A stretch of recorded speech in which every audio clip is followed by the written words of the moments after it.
Just want to make a quick video on how to increase your loader PSI for your relief valve so that you can get more power out of your loader. I know this has been covered before by a few people, but I just figured I'd cover it anyway just in case people haven't seen it yet.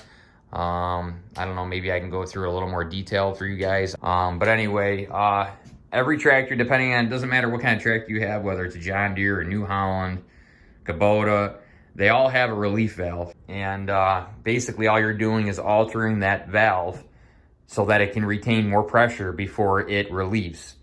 So basically what a relief valve is, it's just a valve with a spring on it. And once you basically deadhead your loader or work it to the point to where it can't lift anymore, it'll actually push that valve in. And what it does is when it pushes that valve in, it allows that fluid to flow past it. And then it goes back into your reservoir, basically, for your hydraulic system. And it just keeps cycling. So you'll hear like that high pressure noise. And when you hear that, that's your pressure relief kicking in. That high pitched noise is because all that oil pressure is actually flowing through a very small orifice. And that's what's allowing it to bleed back or to relieve itself. So if you want to get more pressure out of your loader, all you got to do is find that valve on your tractor. And for a Kubota BX, show you where that valve is. Kubota BX. That valve is on the back of the transmission. If I can get you a good spot here. Okay, there's two bolts there. You see the one? Let's see if I can get my finger on it. It's hard to get your hand in here. This one on the bottom right here that I'm pointing at. That's the one right there that you want to take off. Not this top one, but this bottom one. That is your pressure relief valve. So you want to unscrew that. And once you get that unscrewed, you got to buy these little shims, like a 0.1, a 0.2, and a 0.3 millimeter. You could even get a 0.4 as well. It's good to have lots of different shims because you don't really know what your pressure is going to be set at from the factory. And everybody's is kind of different. They're supposed to all be set at like 1850, but it depends on how long your tractor's been sitting, how old it is, how hard worked it is, because what happens is that spring over time loses its tension. So it really does need to be adjusted and checked on, frequently. I would say at least once a year I would check it, just to make sure you're not losing anything, because if that spring weakens, you're going to be basically relieving your pressure early, which in turn is going to give you less lifting capabilities. And in turn, you just won't be able to lift as much or do as much work. So I'm gonna get that valve out so I can show it to you guys.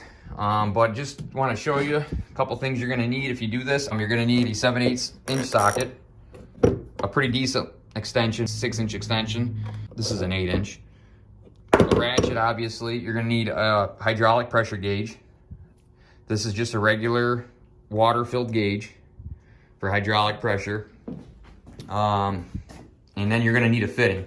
You could buy these gauges at beexpanded.com, and that's actually where I got mine. You could build them real cheap. If you go to Tractor Supply, you can get this gauge, and then just go to the hydraulic fittings, find your fitting, thread it on there, and that's really all you got to do. I mean, there's really nothing to it. Some people like to put a hose on it because then it's not so tight, but on the Kubota BX, it's really not a problem to get at. I just pop off this first line right here, boom, you snap it on there, and you can look at it. So let me get that valve out and I'll show you guys basically how to do this. I haven't checked my pressure and I want to check it anyway. I haven't checked it in a while. When I got this tractor, it was only at 1630 for the pressure on this. Now this tractor was never equipped with a loader. I bought it used and all I had was a belly mower. Some farmer had it and all he ever did with it was mow. So when I bought it, I bought the LA 344 loader, which is the newest loader. That's what comes on the BX 2380. I had the dealer install it for me because I actually wanted to install it myself, but they wouldn't let me. They said, oh no, we got to do it for you. So anyway, they installed the loader for me. And out of curiosity, I'm like, man, I better check my loader relief because God knows where it's at. It's never even had a loader on it. And I guarantee you they haven't checked it at the factory, which usually they do not. At the factory, maybe when they first build it, they will. But at your dealer, they probably will not check it before they ship your tractor out to you or before you pick it up. So it's really up to you to check this and to make sure you're getting the most out of your tractor.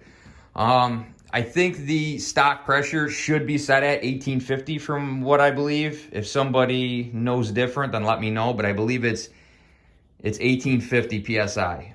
That's what you want it to be at. to be stock.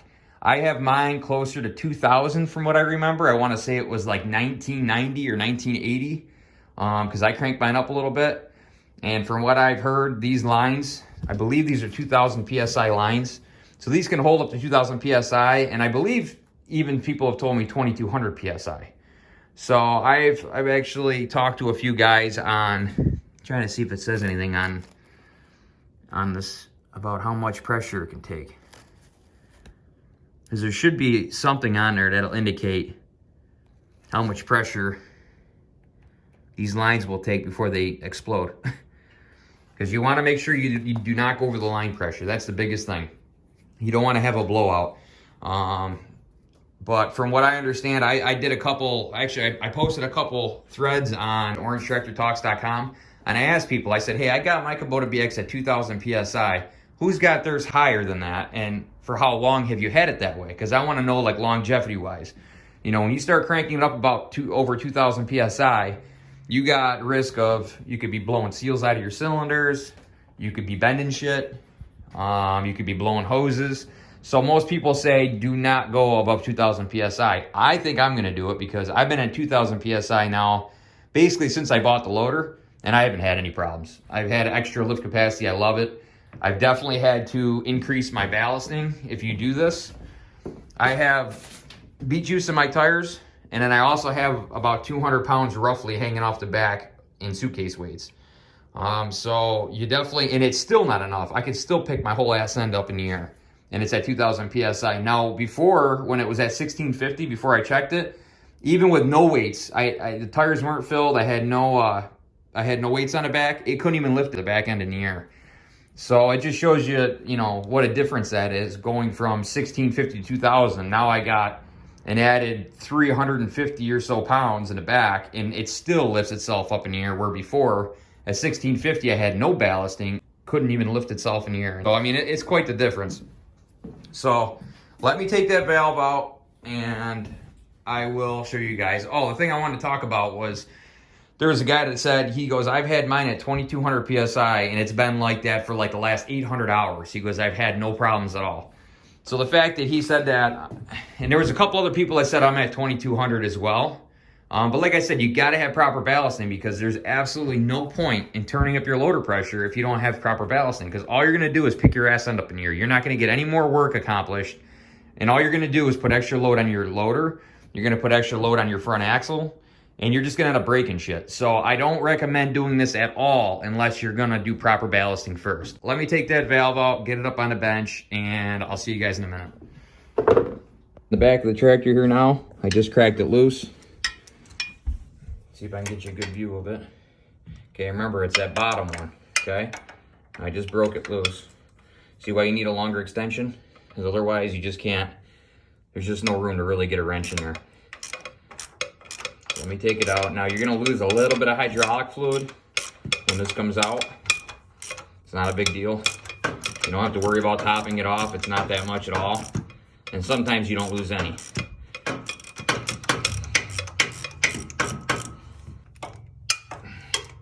Get my hand in here.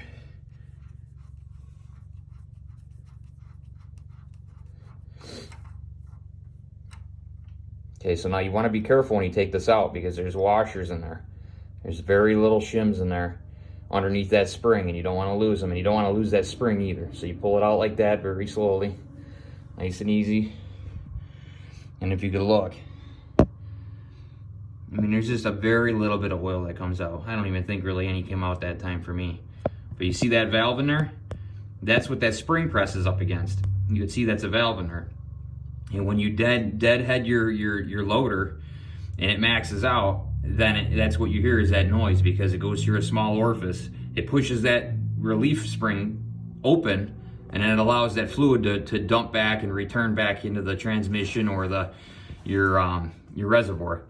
So that's that little valve right there, and that's what this spring here sits against. Okay. All right. Oh. Okay. So here is my relief valve. Here's the kit that you get from BX Expanded. Your pressure gauge, and then it comes with 3 shims. a 0.1 millimeter, a 0.2 millimeter, and a 0.3 millimeter. You could also get these shims from your dealer. You can look up, if you go on a forum site, or just type in Kubota BX pressure relief valve shims. You can find them. I just went to my dealer and I also got some extra ones as well. And mine was so far low when I first got my tractor that I first put the 3 in there. I ended up going with a 3 and a 1, okay? And it got me up to like 1900 PSI, and I was happy with that. About a half a year later, I checked it again, and it was already back down to, because, you know, it kind of settles in. Everything kind of settles. It was kind of already back to like 1850. So then I put this 0.2 in there, and I think that got me up to 1900. Well, I still wasn't happy with that, and I had those other shims that I'd bought from the dealer the one day, 89 cents a piece. So I just picked up a bunch of them. So I ended up putting in, I think, like another 0.2, and that got me up to like 1980 or 1990. So I was almost at 2000 PSI, which is good enough for me. Like I said, with the weight I have on the back of the tractor right now, 200 pounds in suitcase weights and my tires loaded, I could still pick my back end up.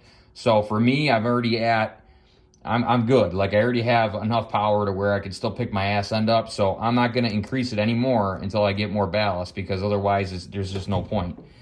But when I get another, I think I'm going to get 2 to 4 more suitcase weights for the back, and then I should have plenty of rear ballast. I do plan on eventually turning mine up to 2,200 pounds.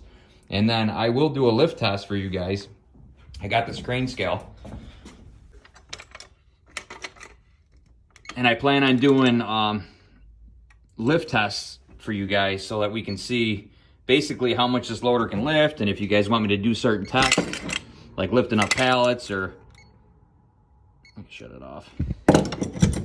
Lifting up pallets, or trying to see how much it can lift. I can do different tests and stuff for you guys just to see, so that you guys know at what PSI can this tractor do. Here's the relief valve. You take the spring out. Okay, make sure that you don't have a shim stuck on the spring, because sometimes it'll come up with the spring. Okay, and inside here is where those shims go. Okay, I have a bunch of them. I have like 4 of them in there right now, because that's what I needed for mine to get mine up to 1980, so basically 2000 PSI. Part of that could have been due to this thing is a 2013 and it never had a loader on it. I don't know, maybe this spring here started getting weaker, so maybe it was at 1850 out of the factory, and then when I bought it a year ago as a 2013, maybe this spring started getting weaker, which is why when I tested it, I was only at 1650. That could be it, or maybe it just wasn't set right from the factory, you know? So, but now I know that my pressure is at 2000 PSI, and I can see a huge difference in it. So, but yeah, so you could tip this over and knock them out. It doesn't matter which way your shims go. There is one up top that I like to keep on top. It's like a solid one. And I like to keep that either on the top or the bottom. That's just my personal preference, but it really does not matter which way you put the shims in. It doesn't have to be the thinnest one first or the thickest one first. It doesn't matter. All it's doing is shimming this up, and what it does is it just makes the spring have more tension because you're putting more of a preload on it. So that's all that's doing. So get this kit from Be Expanded, or get your own. Go to the dealer, ask for the shims. They're like 99 cents a piece. Go to Tractor Supply, get yourself a gauge, get yourself a coupler, thread it on there, boom, you're good to go. My next step, I'm gonna put this back in the tractor, and I'm gonna show you guys how I check my pressure. I'll put it on there, and I'll show you what you have to do to read the pressure accurately, and basically show you where I'm at. I'm kind of curious. It's been, I don't know, it's been at least since early spring that I checked my pressure. And last time I knew it was at like 1980 PSI. So I'm curious to see if this spring has weakened any, or if anything has settled inside this valve or inside with these shims. And if it did, I'm going to bump it back up a little bit. But I really will probably end up waiting until I get more rear ballast. Because like I said, it's useless having all that power on your front end loader if all you do is lift your rear end off the ground. After you've taken the spring out, put your shims in, and put your spring back in, you're gonna have to do this a few times because you wanna get a baseline reading before you do anything, okay? You wanna put your gauge on and see where you're at. You wanna do that because you might already be at 1900 PSI. So just because somebody needed a 0.3 shim and a 0.1 shim doesn't mean your tractor is going to need a 0.3 and a 0.1. Look at me, how much I needed. I needed a 0.3, a 0.1, a 0.2, and like a 0.2 or 3 on top of that. And I think I even have another 0.1 in there. So it's going to vary and it's going to change. Things may settle. You may end up needing more in a couple months, you know, so just keep checking it and see where you're at. But don't just go off what the other guy is doing. So basically check your pressure, see where you're at, get a baseline.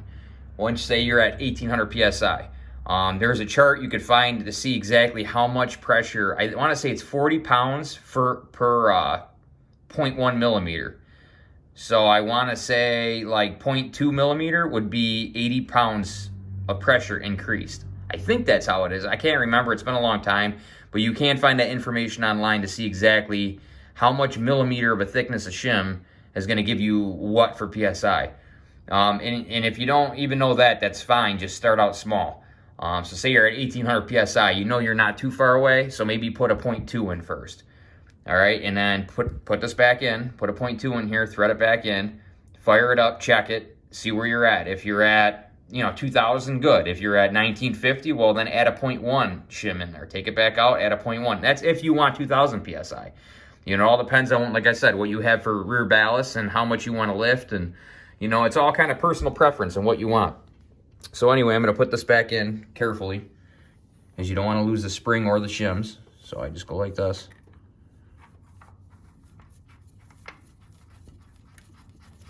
Okay, it's very easy to do. It's very simple on this tractor. Okay, let me grab my ratchet.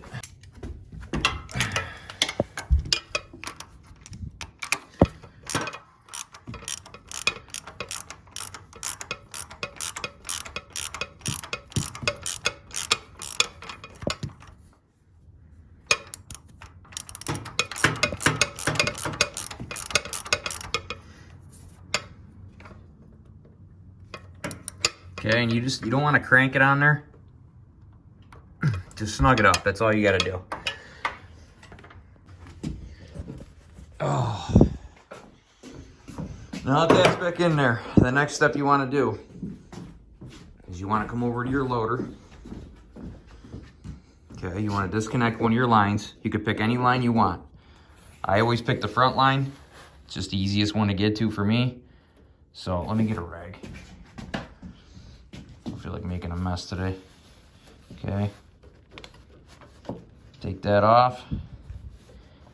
Wipe it off with a rag. Okay, set it to the side. Okay. Grab your gauge.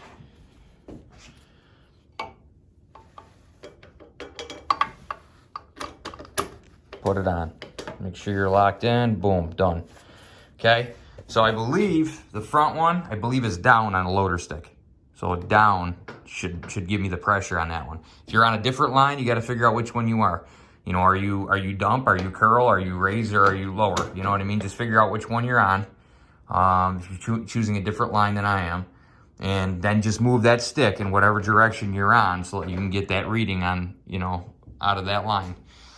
Okay, so my next step, I'm going to warm up the tractor and then I'm going to tell you guys what to do from there.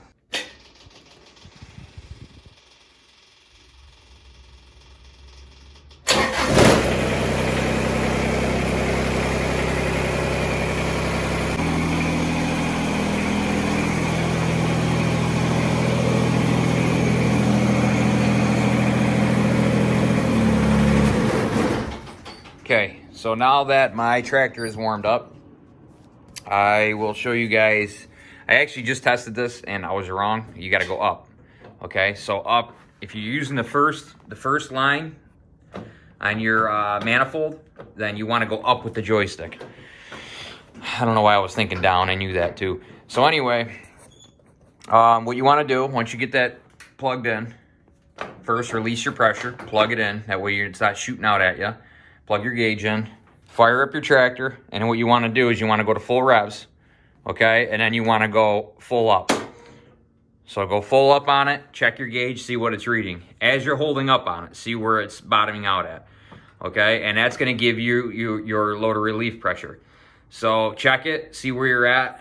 Like I said, last time I checked mine was 1990, something like that. It was almost 2000. So I'm curious to see where mine's at. It's been a while since I've done this.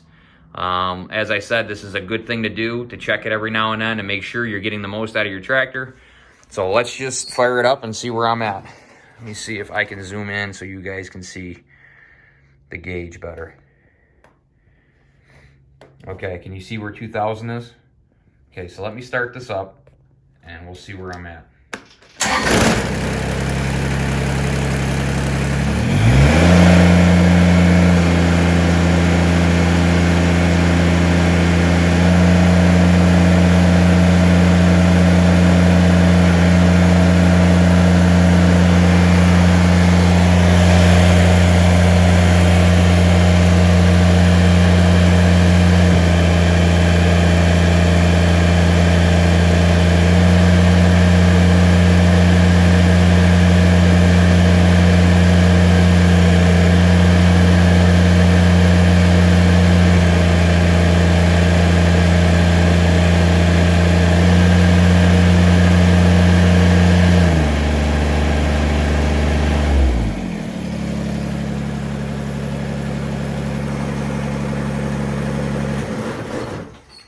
Okay guys, so as you can see, I was actually a little over 2,000.